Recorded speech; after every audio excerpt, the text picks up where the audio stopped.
అత్యంత గొప్ప భక్తుడి గురించి తెలుసుకుందామండి. ఆయనే భామాకేప అంటారనమాట.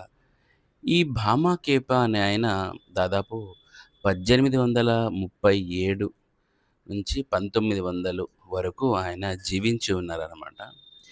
ఈయన్ను పిచ్చివాడు అని కూడా అంటారు. అసలు భామాకేప అంటే ఏంటి అంటే, కేప అంటే పిచ్చివాడనమాట.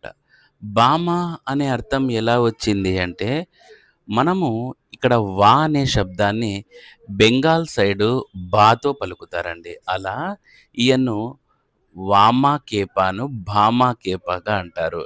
మరి ఏంటి భామ అంటే, ఆయన వామాచార విధి విధానంలోనే ఎక్కువగా తారాదేవిని కొలిచేవారన్నమాట. మనం చూస్తా ఉంటాం. సాత్విక విధానము, వామాచార విధానము వీటి గురించి ఇంక నేను ప్రత్యేకంగా చెప్పనవసరం లేదు. వామాచారంలో బలులుంటాయి. పుణ్యం రాదు. తర్వాత జంతు జన్మలెత్తాల్సొస్తుంది. మేక జన్మలెత్తుతారు అని చాలామంది ప్రవచనకారులు కావచ్చు, ఎంతోమంది